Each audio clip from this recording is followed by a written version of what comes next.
Very good. And so Director Gray may join us later, but in the meantime, we can move on, correct? That is correct. Are we recorded? Yeah. Perfect. We are set to go here in the office. Okay, great. All right. Well, welcome everybody. This is Scott Houston calling this meeting to order, and I'll go ahead and ask EJ if we'll determine a quorum. Yes. Director Desi Alvarez. Here. Director Gloria Gray.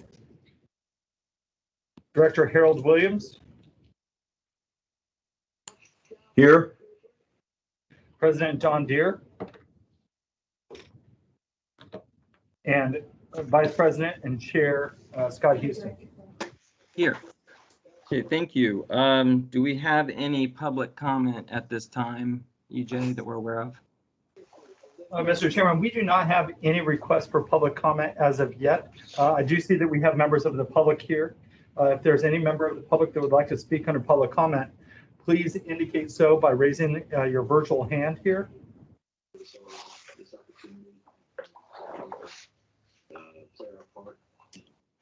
Okay. And I do not see any.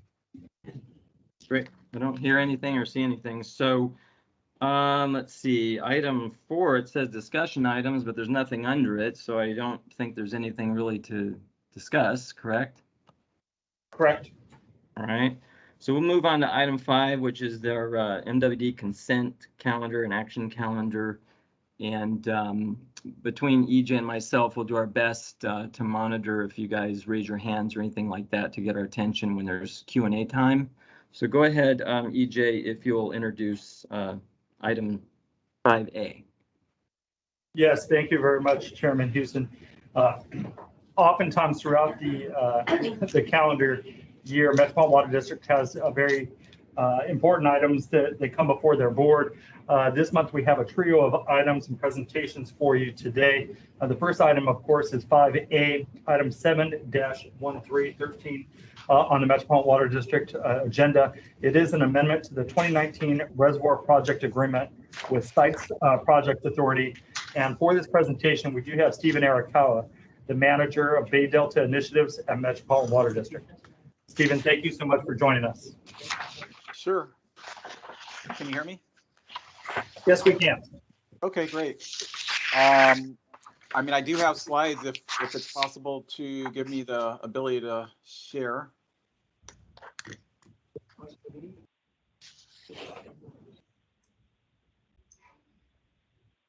Asa, were you able to give him control? Give me just a second, EJ. Working on that now.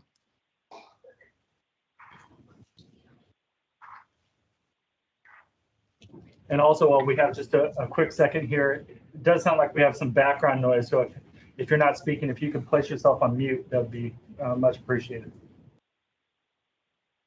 And Mr. Arakawa, you should have presenter rights now. Okay, let me see if I can do this right now.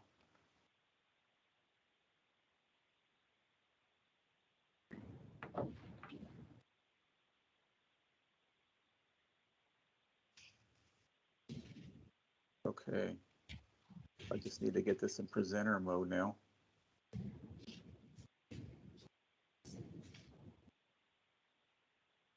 I might have done this wrong. Let's see. It looks good on our end. Yeah, it looks good too. Oh, you can see it? Okay, great. Okay, well, thanks for bearing with me. Yeah, I think this is an action for that we're taking to the board next week at the Water Planning and Stewardship Committee. And it's for seeking funding for completion of the planning process for Sites Reservoir, which is a reservoir up in the Sacramento Valley. Metropolitan, along with a number of other public agencies, have been involved in the planning process since about 2017. And it is also part of the governor's water supply strategy or water portfolio. And the cost is for Metropolitan be $20 million over 3 years. And the last time that we presented to the board was just last month with a pretty detailed board letter. And then also back in the summertime or last year, we had the executive director of the Sites Reservoir Authority speak to our board. So I want to just go through kind of overview and participants, project benefits, and then key progress and work plan. And I'll probably focus and emphasize more on the last bullet.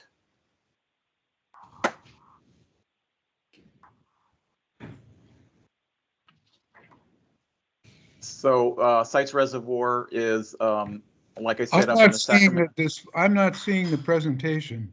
Oh, you're not? Okay.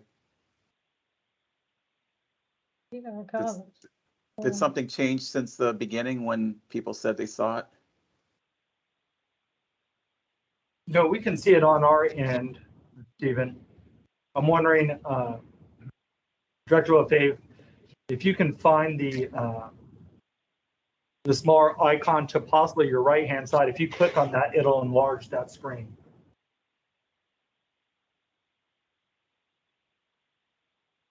What I have is something that says reload to display presentation. Where would I go? Unfortunately, I'm not exactly sure. If you'd like, I can have our IT team reach out to you. Okay.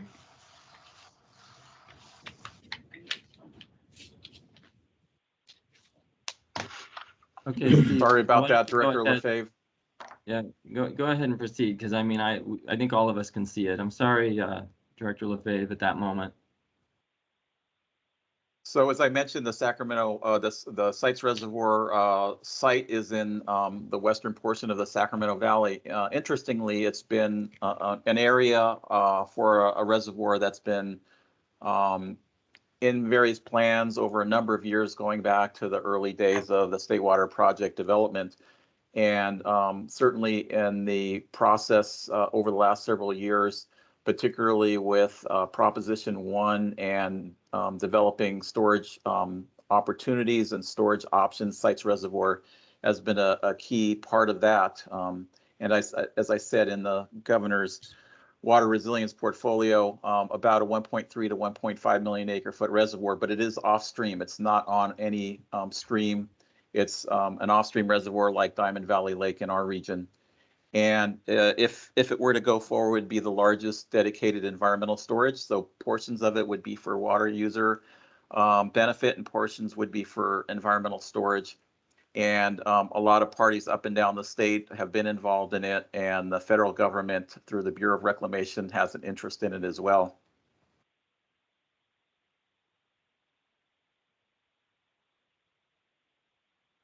Here are some of the parties. So in the Bay Area, for example, Santa Clara Valley Water District and Alameda Zone 7, they're state water contractors. In the San Joaquin Valley, a couple of agencies that are members of the Kern County Water Agency, Rosedale, Rio Bravo, and Wheeler Ridge.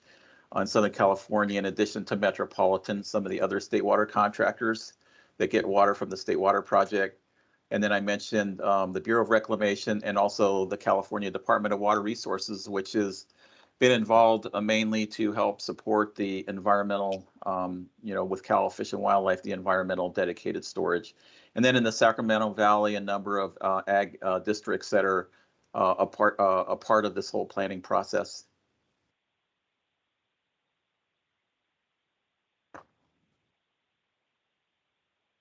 So I'm going to describe a bit about the project benefits. And I think the key thing that I wanted to focus on today is just with all this changing with climate this year, certainly a very extreme situation where very little snowpack and very variable hydrology and weather even within the year. So not only from year to year, but within the year. And so with the lack of snowpack, that Sites Reservoir could really be a mitigation opportunity to make sure that there's an ability to capture water and to manage it, because in effect, storage is like another reservoir. So if storage is serving as a big portion of your reservoir or your management capability, in addition to the physical storage like Oroville or Shasta, if that snowpack goes away, then Sites Reservoir could be a way of capturing that water and managing it for later in the year or for a year down the road. And so that could be a real important climate change strategy. The other thing is with increasing air temperatures, the temperature in the river in managing Shasta Lake becomes a bigger challenge, and it has been a big challenge in the last few years. Having Sites Reservoir to capture water and provide to other uses could help to create some capability to manage the system and to allow for Shasta to be used for that temperature control in the upper reaches of the Sacramento River. And then I mentioned just the environmental storage, being able to use that for flows down in the delta, and so a portion of that would be paid, of the reservoir would be paid for by non-public water agency sources of money, either state or federal. But essentially right now, state funding is being provided for the development of this project.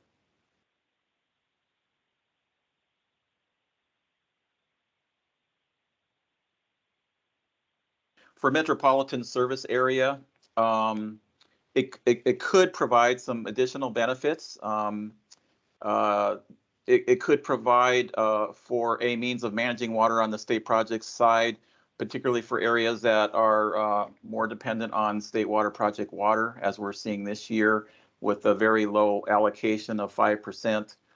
This could be a means of helping to deal with those imbalances, but also having the state water project system, the California Aqueduct, being able to draw on storage like this could help with groundwater recharge, water quality management with the blending, and then also just addressing the risks that we have with drought, particularly since the state water project system is very limited in storage as compared to the Colorado River system. The Colorado River system has millions and millions of acre feet, up to 60 million acre feet of storage.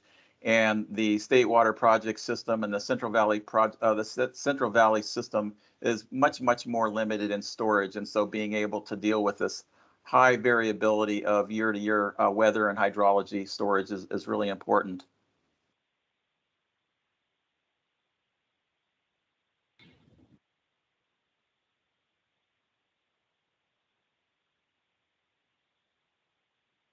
So now I want to focus really on the key things here with regard to progress and work plan.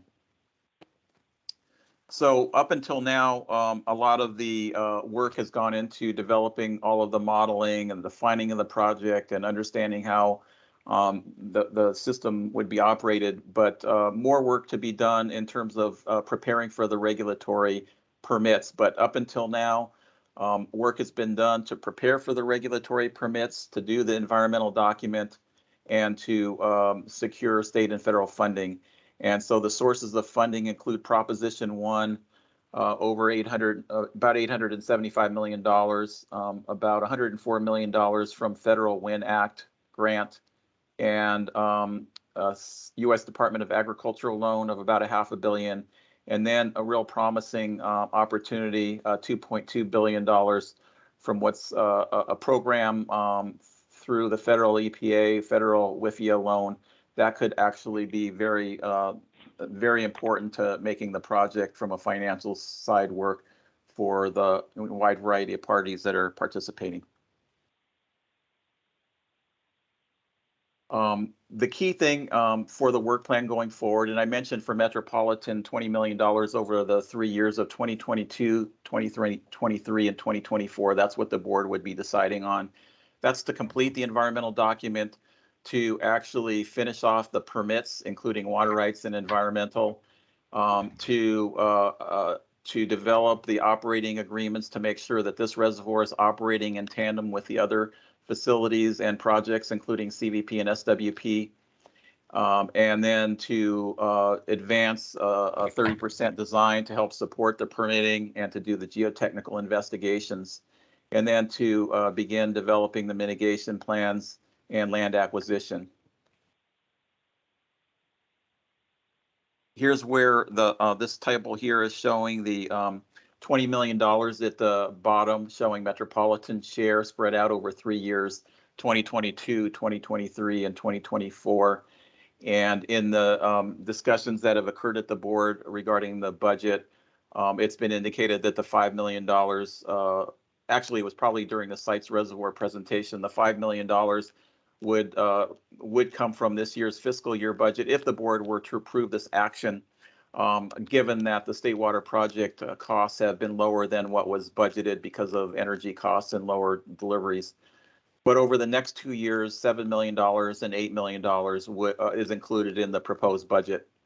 And the total budget for the 3 years for all the parties is about $143 million. And a good amount of that coming from federal dollars and from state dollars, as shown on the upper two lines there, and about $68.6 million coming from water users.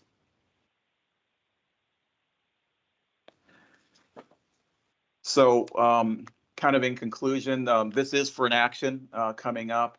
I think that the state has an interest in developing storage, both groundwater and surface storage. Sites Reservoir appears to be the most developed and maybe the most functional in terms of it being an off-stream storage reservoir, how it would fit in with climate change and capturing water given the lesser snowpack and also dealing with temperature control.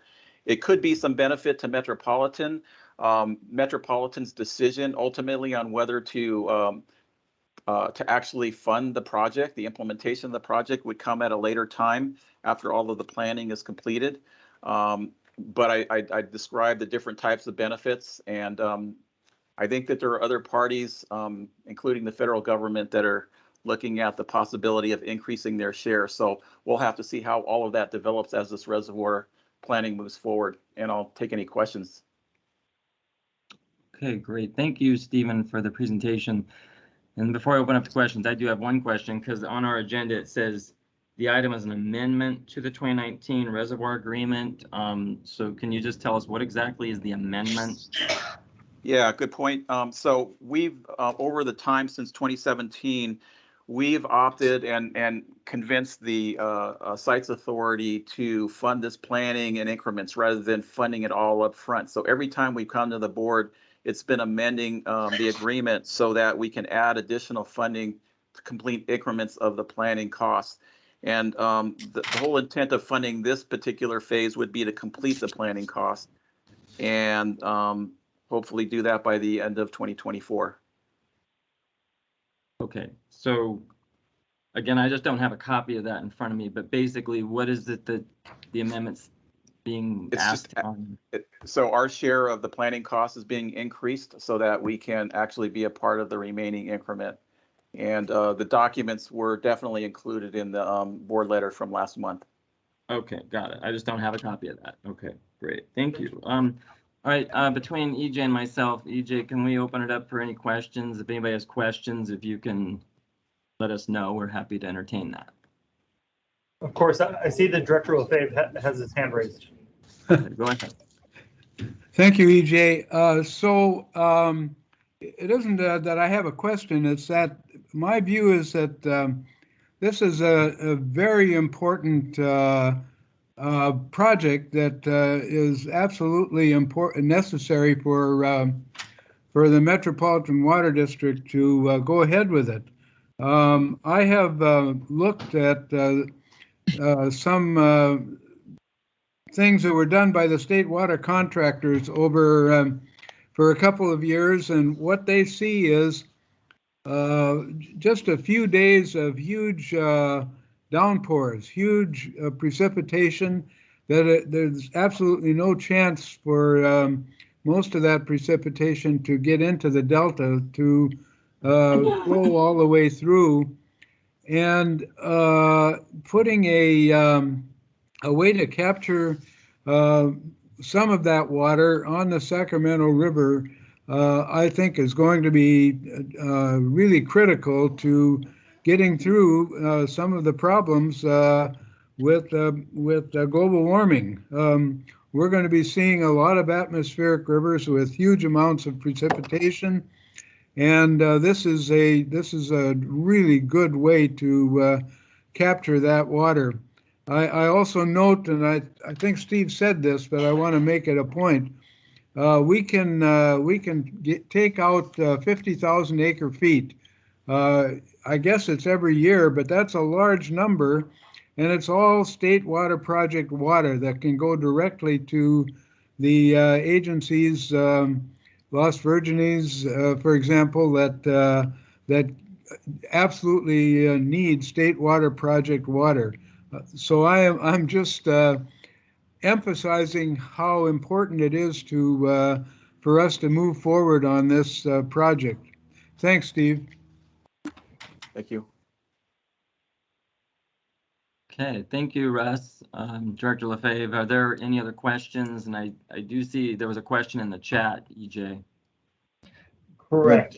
Megan Couch from the San Diego County Water Authority did ask a question. Megan, I don't know if you want to unmute yourself and ask it. Otherwise, I'm happy to read it for you. Sure. Yeah, no problem. I was just wondering if all of I think in the board memo, it said that there were more participants that have actually reserved storage. I was just wondering if you could explain what the other participants are doing if they aren't reserving storage, or how they're participating in the planning process. Yeah, so when the project was initiated, there was agencies that were interested, and then there were other agencies that came in later. They got put on a waiting list. As the project has further been defined, some of those that were on the waiting list, and that includes Metropolitan, have actually bumped up to the higher tier. And so that means that they are a direct participant and are looking to derive the benefits based on the percentage share planning costs that they're putting forward. At this point, there are agencies that are all going to their boards just like we are.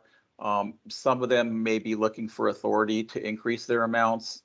I think we'll have to see as we go through that process where that ends up, and also see, where the Bureau ends up. The Bureau has a share of 7% right now, but they may have an interest in a much larger share. So like I said earlier, I think the most important thing is to complete the planning process so that we can see how this reservoir could help the system, particularly on environmental flows and dealing with climate change. And then Metropolitan would have a decision, once the planning is all done, to see if it makes sense for Metropolitan to invest in, whether it makes sense for Metropolitan to defer and let some other agency take on some of that interest if that greater interest is still there. Thank you. You're welcome. Mr. Chair. Yes, I hear Director Williams. Go ahead. Hi. Hey, thanks for recognizing me. I just have a question concerning where the environmental community stands on this project, because oftentimes they criticize us for not capturing stormwater here, when I say here, in the southern region here, and we have not a whole lot of places to store stormwater, but up north where you have the site's reservoir, they are opposed to capturing stormwater there. I don't understand that, so I was just asking if you know why they are opposed to the site's reservoir. Yeah, thank you, Director Williams. I think that I would want to answer that question in a way that, it's very clear. I'm not speaking maybe with the words that they would use, but from hearing them and, hearing them in our public comment and probably hearing what kind of comments may come forward next week, the NGOs in general have a real concern about this project. They do believe that it will have a harmful effect on the system, on the watershed, by taking out this water and putting it into storage. In all of our talks, and I know that Adele has talked with a few of the NGOs, we talked about the value of managing the water for environmental purposes if we don't have the snowpack, and there is a need for flow, being able to manage that flow and to pay for that storage with state or federal money. So we've been coming at it from that standpoint, that it could actually help the environment. But I would expect to hear some critical comments from the NGOs even at this next meeting. Thank you. Okay. Very good. Any other questions on this item? I don't hear any and I don't see any. So Stephen, thank you very much for the presentation. Thanks very much for the time. I appreciate it. Yes, much appreciated. And then just EJ, for planning purposes, so I can keep a gauge on everything, you know, item C, the declaration of water shortage, how long is that presentation expected to be? I see Brad here. Brad, what do you think? Yes, it's actually a very brief update. We've actually changed the nature of the item that's coming before the board next Tuesday. Okay. So I'm just deciding if I want to move that one first and then do the budget at the end. Does that seem reasonable? I think that it certainly works from my perspective. Yeah, why don't we do that, because you can probably cruise through it relatively quick, you know, and then because I do want to make sure we honor everyone's time. So with that, I'll go ahead and we'll move on to item C. So EJ, if you'd like to introduce that officially, that would be great. Thank you. Well, thank you very much, Chairman Houston. Item C is Metropolitan Water District's item 7-14. It's the declaration of a water shortage contingency, water shortage emergency condition. For this presentation, we do have Brad Coffey, the Manager of Water Resources Management at Metropolitan Water District. Brad, thanks so much. Thank you very much. I will actually just be giving a brief oral update on this item, and we will be bringing a information letter to the board for next Tuesday at the Water Planning and Stewardship Committee meeting. The letter will be posted on Friday, and this will replace the action. However, we will have a special board meeting scheduled for April 26th, which is the same day as the One Water Committee and our executive committee will meet for the board to take action on this. As a result of the Department of Water Resources reducing the state water project allocation in March to 5% level, and this would be the second 5% allocation in a row, there are insufficient supplies to meet all of the normal demands in an area of our distribution system that we term the state water project dependent areas. Now, that does not include the West Basin's service area. However, it does include a population of upwards of 6.6 million people spread across the northern, western, and part of the eastern parts of our service area. So Las Virgenes, Callegas, the city of Los Angeles, Inland Empire Utilities Agency, Three Valleys, Burbank, and Upper San Gabriel Valley Municipal Water District are those agencies who are affected. Because there's insufficient supplies to meet normal demands and in fact to meet the human health and safety needs for that portion of the service area, we'll be proposing a plan to reduce water use, to preserve it to limit the use of non-essential water. And that plan will involve limiting all outdoor watering to 1 day per week. And we expect that to bring sufficient savings of water supplies in order to extend the volume of water available through the fall. However, if we don't get the needed or expected conservation, and if drought conditions persist, this same action that we'll bring later in the month will provide the general manager with authority to implement a no outdoor watering provision for those same areas. The member agencies and their retail agencies would need to implement codes or ordinances that would restrict watering to 1 day per week, and also to provide an enforcement plan. Once approved, those agencies would not face any volumetric penalty. If those agencies did not reduce watering to 1 day per week through those codes or an enforcement plan, they would incur up to a $2,000 per acre foot volumetric penalty for water used delivered by Metropolitan's connections that were serving state water project supplies. So we are hopeful that this will reduce water use and enable water to be preserved for its higher purposes of human health and safety through this year and into the next.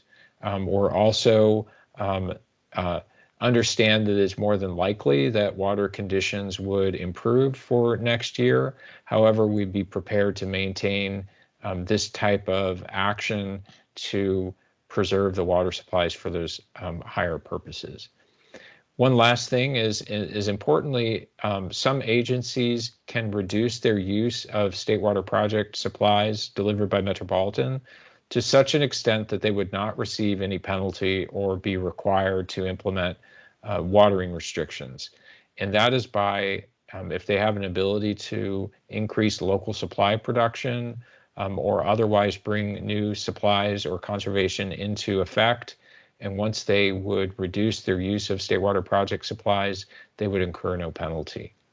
It is really a unfortunate and unprecedented action that we feel is necessary to take.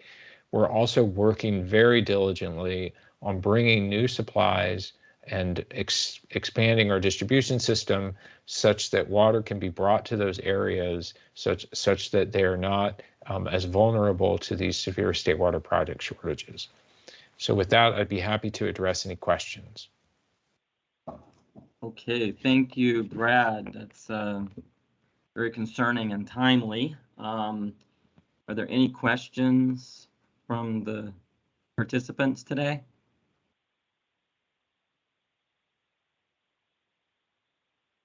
And I don't see any. Let me just ask one question before we move on, Brad, real quick. So I totally understand those jurisdictions to our north that would have to, cut back and so on. But how do the other agencies, we're not impacted by this, but how do you look at that to make sure we're doing our part or sharing in that wealth a little bit? I mean, it's hard for them. They don't have a choice, but those of us down south do. So how do you look at that? Thanks, Director Houston, for that question. As part of our board action, we will also be expressing support for the governor's executive order, which he recently issued. And that executive order calls for all urban water agencies to implement at least stage 2 of their water shortage contingency plans in order to attain up to a 20% water use reduction. And so through expressing support for that, we would be supporting the governor's call for all water agencies to do something. Regarding this emergency action, actions taken by agencies outside of the state water project dependent area, and those agencies, those areas do fluctuate from time to time. Unfortunately, there is no ability for water conserved in other areas to directly alleviate the challenge that we see in the state water project dependent areas. For that, the restrictions that will be brought through this action will not directly affect those areas outside of the state water project dependent area. This is from the West Branch and also from the East Branch of the State Water Project System. And so the agencies within Three Valleys Municipal Water District, Upper San Gabriel Valley Municipal Water District, and Inland Empire Utilities agencies do receive water off of our East Branch, and so they are affected as well. Okay, great. Yeah, the rubber's really hitting the road at this point. So I do want to say thank you for that update and presentation. Again, one last time, if there's any questions, comments. Okay, thank you very much. Thanks, Brad. Thank you, Director Houston. You got it. All right, so EJ, now we'll move to item 5B, as in boy. Yes, Chairman Houston, item 5B is Metropolitan Water District 7-3, which is a proposed biennial budget and rate charges. You may recall that last month at this meeting, our Metropolitan Water District Caucus meeting, we did have a presentation on the proposed biennial budget rates, and we do have an updated presentation. I believe that Katana Kassane the Chief Financial Officer of Metropolitan Water District, will begin the presentation. Thank you, EJ, and thank you for inviting us back again. So because we did present to you, I'm not going to rehash some of the things I told you, but I do want this board to understand that this budget was deliberated for the last 8 months. I want to make sure that you know we keenly look at this budget before we added anything to the budget. And so some of the key things you see today that we're still trying to resolve before next Tuesday, it's understanding that one, we did lose demand management, so that line item comes back in, which accounts for almost 5% of the cost. We also know that inflation cost is impacting us like everybody else, so that will show in our cost. And we also want to acknowledge that we do have a lot of things that are unresolved. So when we did this budget, we wanted to make sure that we got a budget in this transition period, and then within the next year, we do have a lot of discussion with the board, with our board, because the key problem you're going to see as Anna present this budget is that our water sales continue to decline and projected to decline versus expenditures that continue to grow. And so that gap between expenditures and our revenues continue to widen.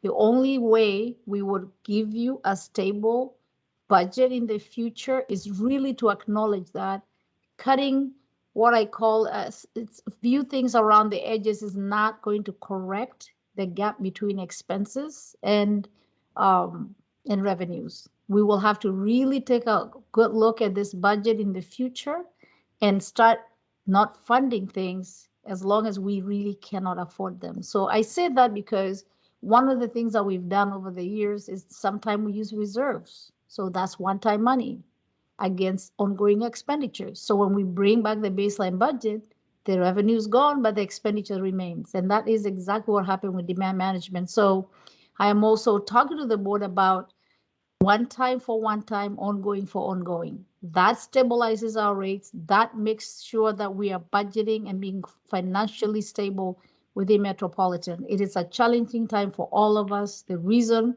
the board sent us back to the drawing board to relook at this budget and find out more cuts. But specifically, we're still looking around, cutting around the edges. We're not really addressing the big picture of what is it that we can no longer afford. So we are going to be working on a different scenario. You're not going to see that today, but on Tuesday afternoon, Monday afternoon, we will be discussing other scenarios, other options, but those options will come with cuts and impacts to what we can or can no longer do by starting to correct our expenditure line item. So Ahmad is going to go through a couple presentation that we just presented to the board the last time, and we're happy to discuss as much as I can anything else we're anticipating next week. So Arnaud Vernenberg is our budget and revenue manager, and he's going to walk through a few slides and then we can talk.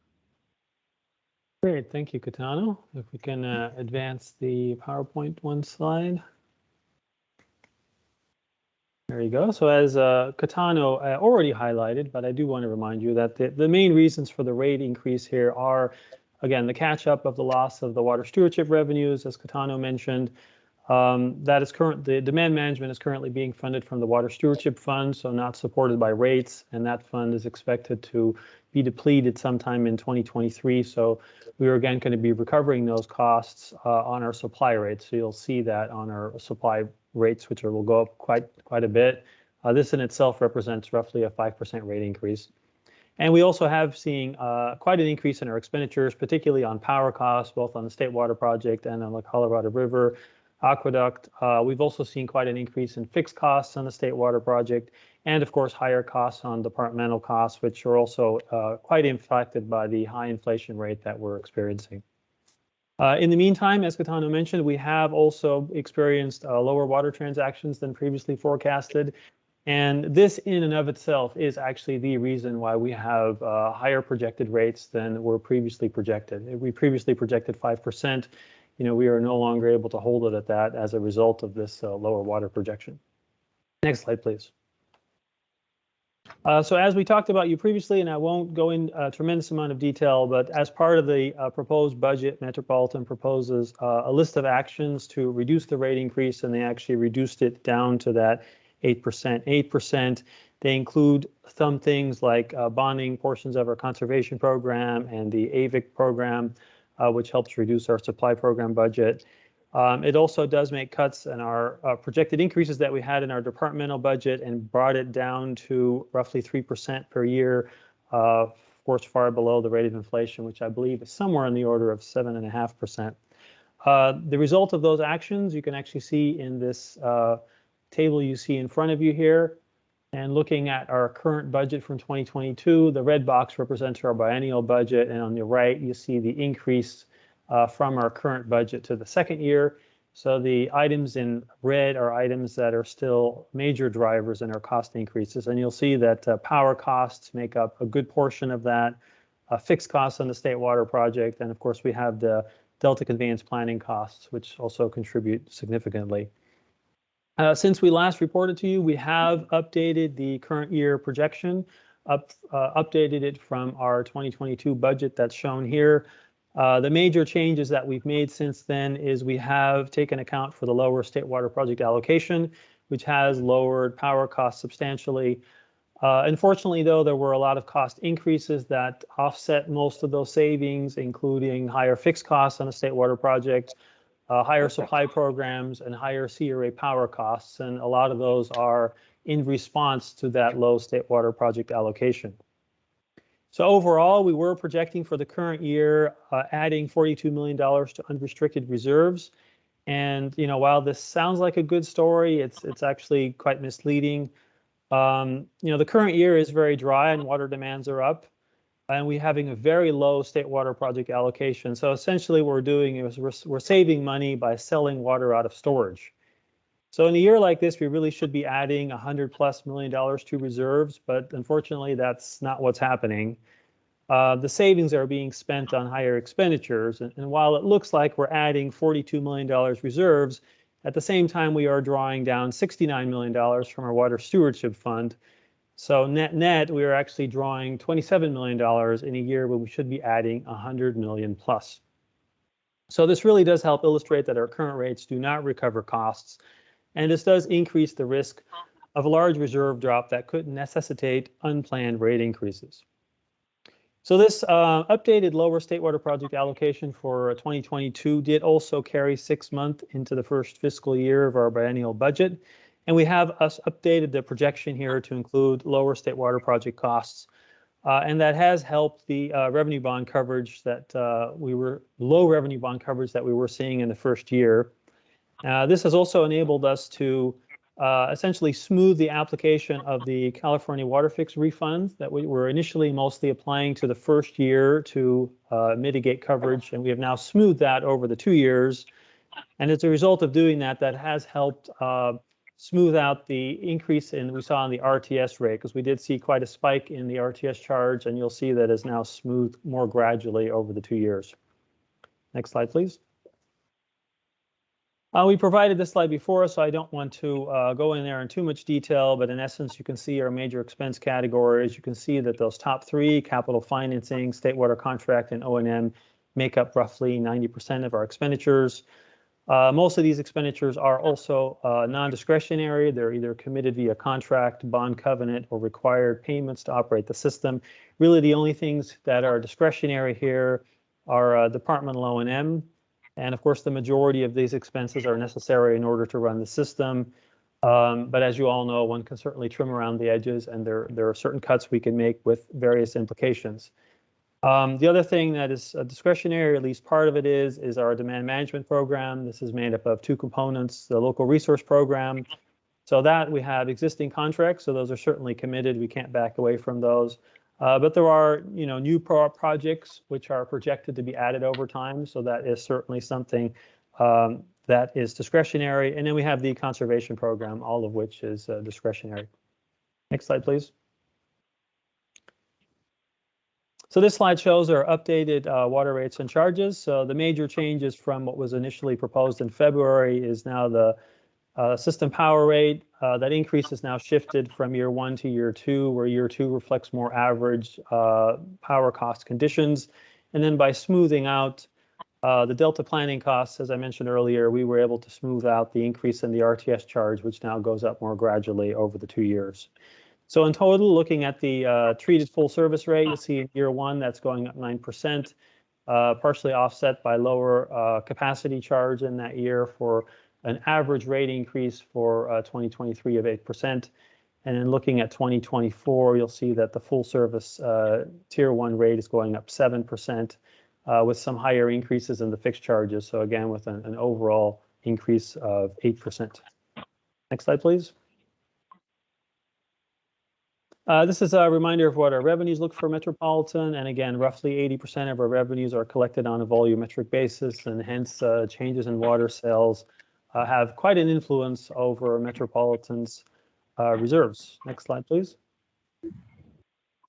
So this slide shows our updated financial projection looking out 10 years. You'll see that in the current year and the first year of the budget, there's been a slight increase in reserves over what was initially proposed. The coverage has also improved slightly, but that's still at 1.5 times over the biennial budget period. This is below our target of 2 times. And on the next slide, you'll see what would happen to our reserve levels if we try and actually use some of these additional reserves to lower the rate increases. So this is an example of how this could happen. So if you lower the rate increases in year 1 by drawing down $20 million in reserves, you're able to reduce the rate increase to 3%. But in year 2, even if you increase the rates back up to 13%, there's some feedback. I don't know if there's anyone's mic who's open. It could potentially be muted. In year 2, if you increase the rates back up to 13%, you'll see that you'll still end up drawing another $69 million of reserves, and you end up with an extremely low revenue bond coverage of 1.2 times. So in short, all that you've really done is move the rate increase from year 1 to year 2. So this really does set the example that you really do have to set rates to cover your costs. You cannot reduce rates with one-time reserve draws. So if you want to reduce the rate increase, you really do have to decrease ongoing costs. Next slide, please. So over the last couple of workshops, the board has spent a lot of time looking at ways to reduce our rate increases. And as part of that, it was also important to look at the risks of potentially setting rates too low. So while it is obviously easy to lower our rate projections by lowering projected expenditures or increasing projected revenues, we do have to be careful not to undermine Metropolitan's fiscal integrity. And it is important for Metropolitan to maintain its reserves, to buffer rate spikes, and to cover unexpected costs, because some of the outstanding questions are still, is Metropolitan able to cover unbudgeted expenditures? For example, if we have a wet year and we have a high state water project allocation and low demands, are we still able to cover roughly the $160 million it would cost just to refill our storage? And that's just an energy cost. We're assuming we're essentially getting that water for free. And, you know, are we still able to withstand paying for all that and potentially having lower demands without having an emergency mid-year rate increase? Well, our reserve policy is meant to handle some of these events, but of course, it really only has the full protection when our reserves are at our target and rates are set to cover costs during the average hydrology. So to test our current level of protection, we added a scenario to see what would happen if water sales are 100,000 acre-foot lower during the 2 years of our biennial budget. Next slide, please.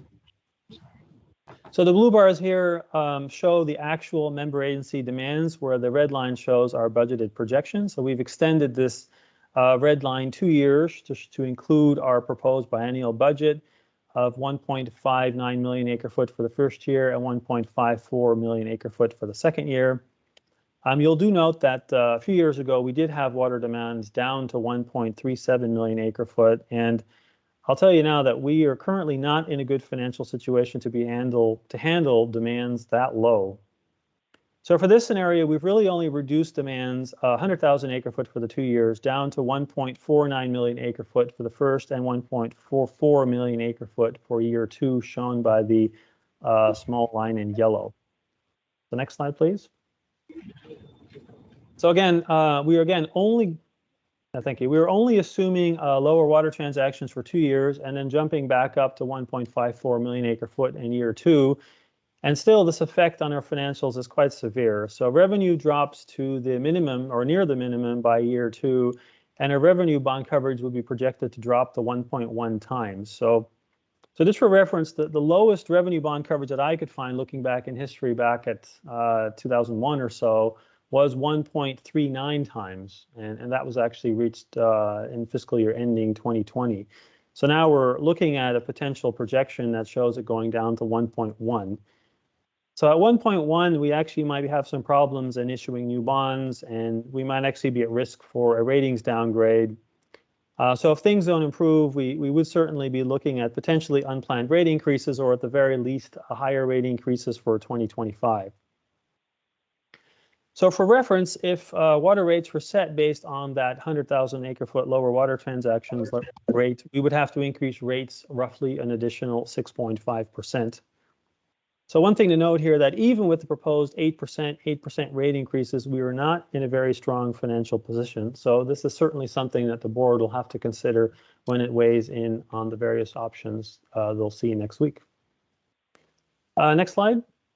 This is our CIP, but we've shown you this before, so I won't go into specifics here, but you'll see that the long-term projection does include the stage 1 of our full regional recycling water project.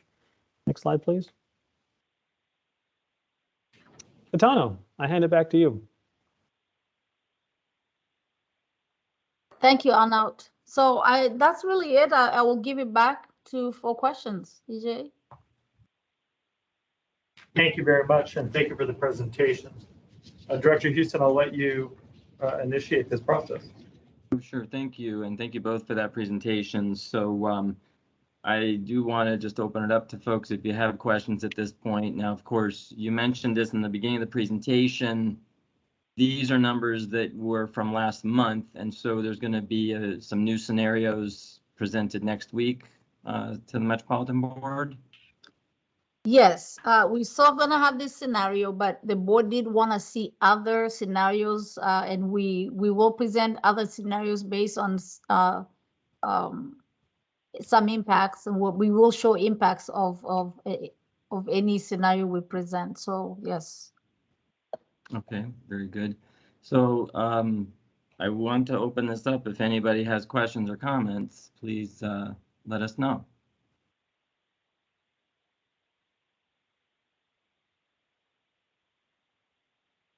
No, nobody?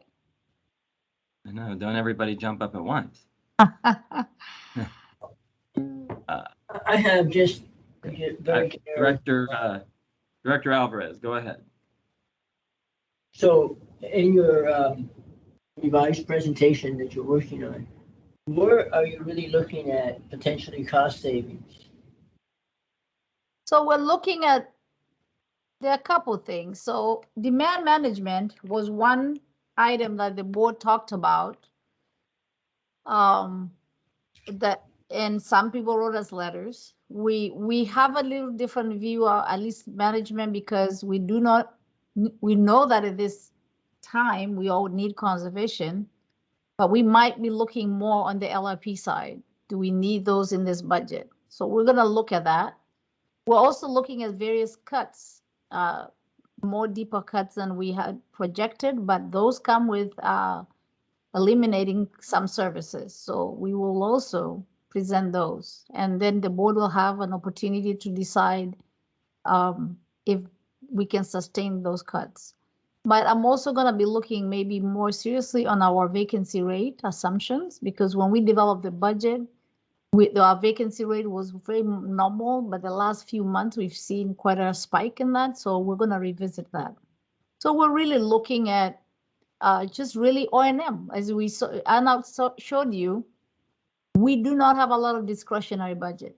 Discretionary is our O&M budget, conservation budgets, and very little else because we have commitments. So anything we don't have commitments is what we're looking at.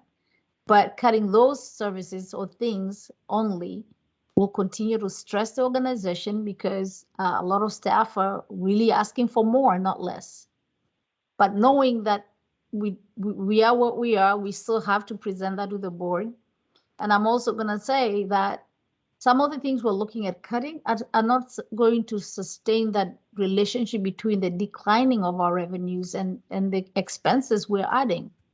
I give an example today of where I can go to a different committee and we're talking about adding more services. But in the budget one, we are saying, no, cut.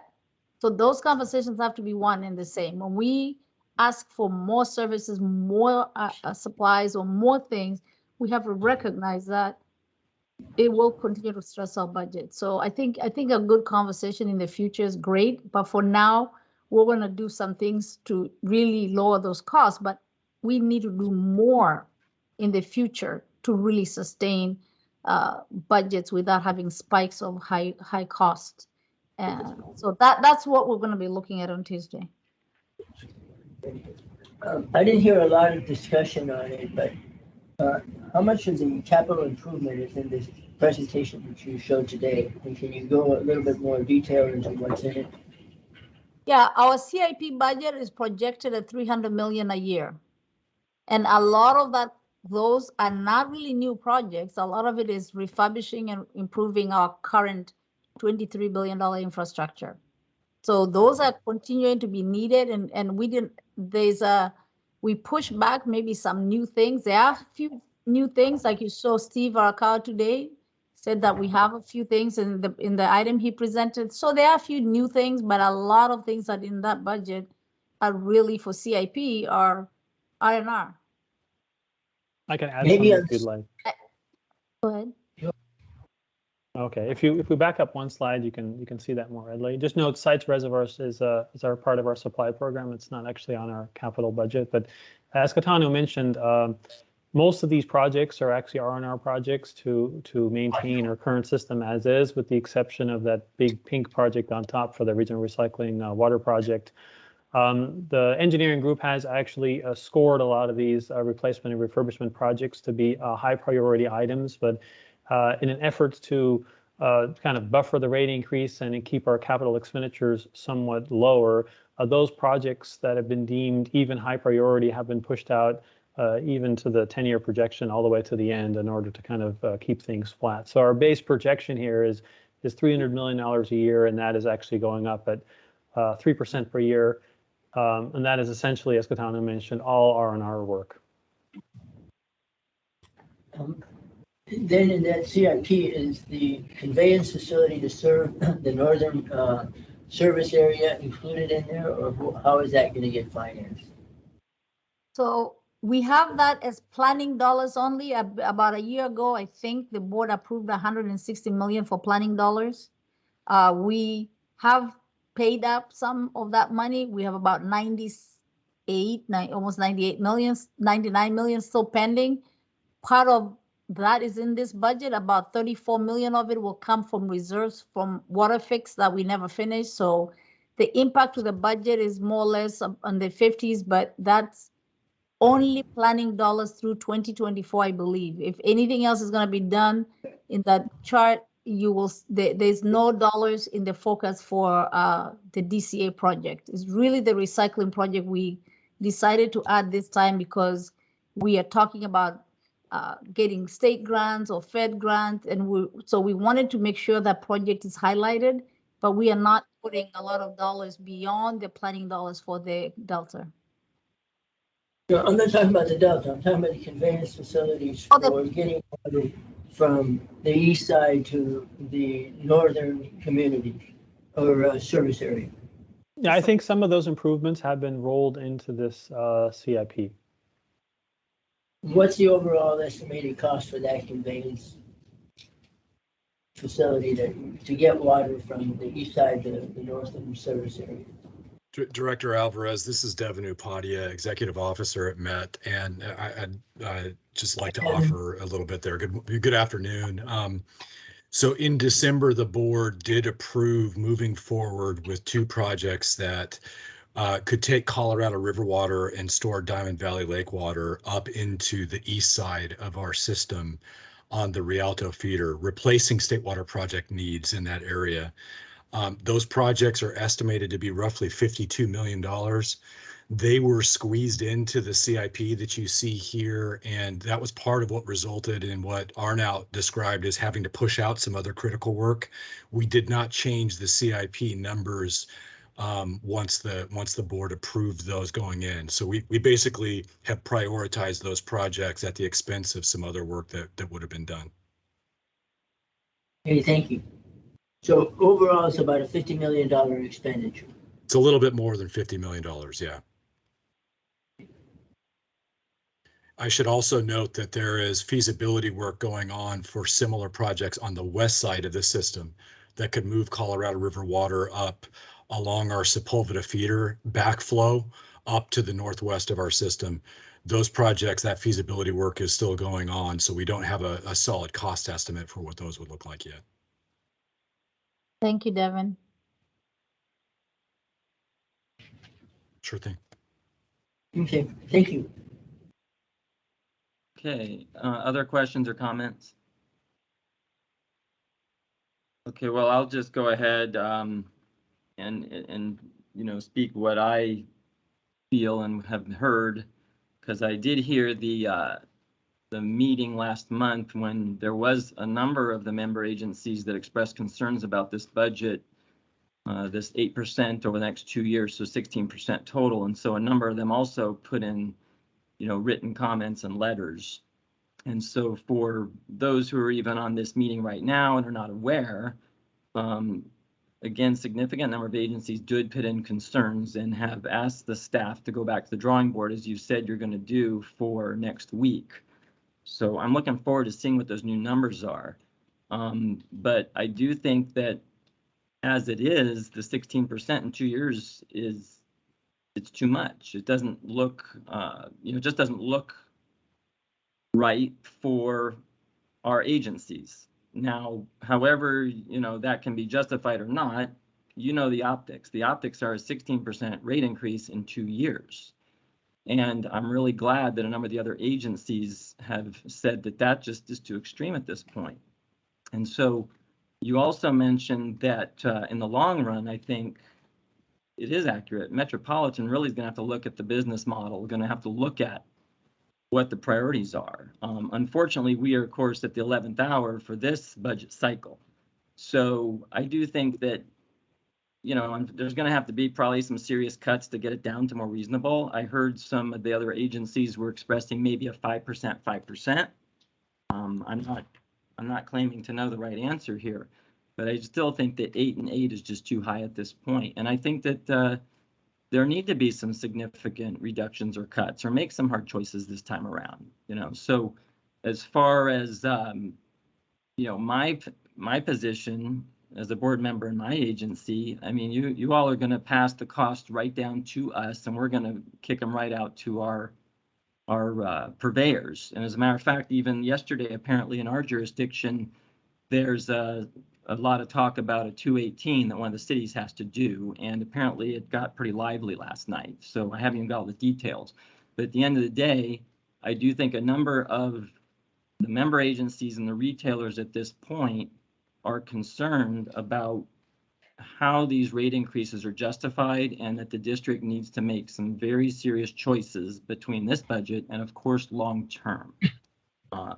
And, you know, so again, I just personally, you know, if a 16% across the board comes to West Basin, I cannot support that at my board.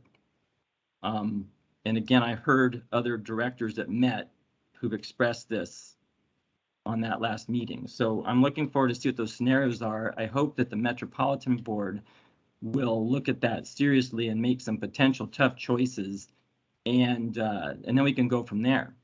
Because then we can go with the next budget cycle and see, you know, what are the priorities of this agency.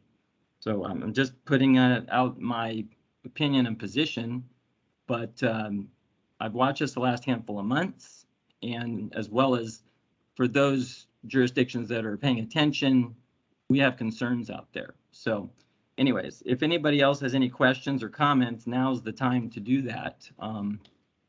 So please, if anybody has questions or comments, go ahead. Well, I don't have any question, but a comment along the same lines as Director Houston's comments. I think that the rate increases proposed is too high, and that there has to be a way to do more savings. I would look at the capital improvement program. I focus primarily on the conveyance facilities to serve those areas that need water from Colorado River water primarily, and defer or reevaluate really the CIP. There's probably some substantial savings there. I think Catano mentioned that the vacancy rate is up, so if you freeze hiring, that would be another alternative to look at. That would save you quite a bit of money. Or my understanding is that there's some net new additions of FTEs. Instead of having new FTE additions, the salary savings can be used for whatever the new positions that need to be funded are. There's an awful lot of areas that can be explored to find savings. I'm not saying that they would not be painless, but an 8% rate increase for 2 years is painful for those paying that bill. Thank you. I want to just note that I'm hearing you, and I will make sure that my management hears that. But I do hope that you hear when I say that we do need to substantially review our expenses of our revenues, because as long as we're not willing to cut major items out of the budget or remove services, removing staff really means removing services, things that Metropolitan can no longer do. And I get you an example of demand management. One of the key reasons why we're adding 5% is because we're bringing that cost back. Do we need it? Do we not need it? So we're happy to really present those options for you, but it is really the member agencies that can look and say, what can we live with or what we can't? We are here to serve you and make sure that you're getting the services that you deserve. But the more we add, the conversation between one room of adding things and one room of cutting needs to be together so we can actually have the right size of a budget, because cutting just few things, material supplies, is not going to get us where we need to be in the long run. So I definitely hear you. We can have this robust conversation. I know with our board on Monday about the specific issues you all brought up today. Mr. President. Yes. Chair. Go ahead, Chairwoman Gray.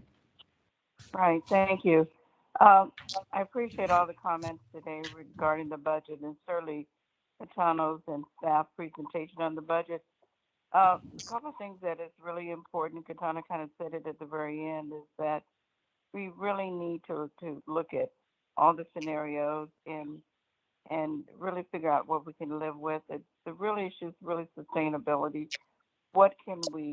How can MET be sustained? And obviously MET is made up of the 26 member agencies. What can we really live with? So I'm looking forward to a real robust discussion on Monday, and certainly Tuesday. I think the board will vote on the budget itself, but the discussion is going to be very important to hear from everyone. I heard comments from a couple of the board members on my board, but we really do need to look at the total picture and be in tune for the discussion on Monday and Tuesday, especially Monday at the committee level about the budget. So thank you for those comments today in the presentation. Thank you, Dr. Gray. Great. Any other questions or comments at this time?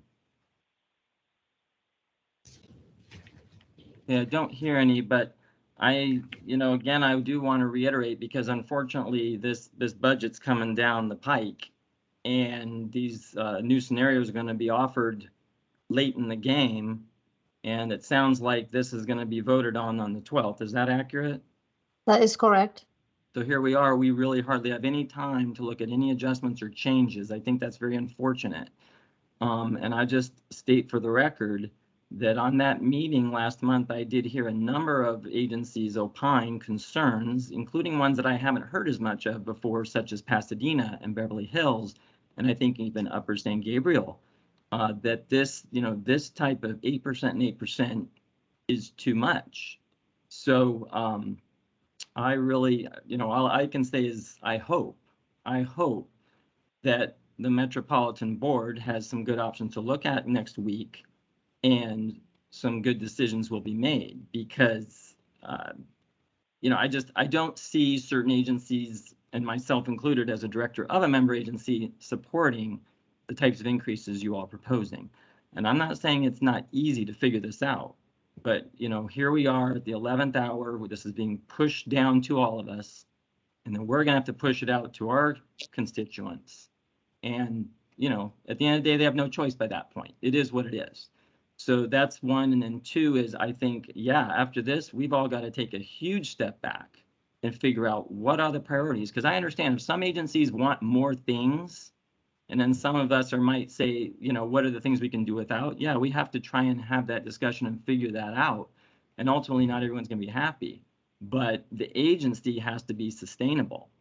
And in the long run, yes, Catano, I agree with you. I would love to have more smooth, increases or consistency in the future. And here you are at this point, you kind of, you've inherited this at this moment.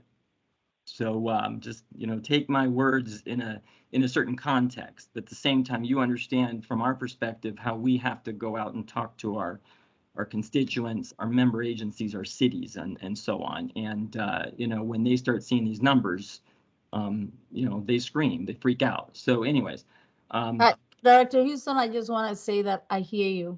I came out of a city, and I made a city that struggled every single budget. So I don't take what you're saying lightly. I walked your shoes a lot.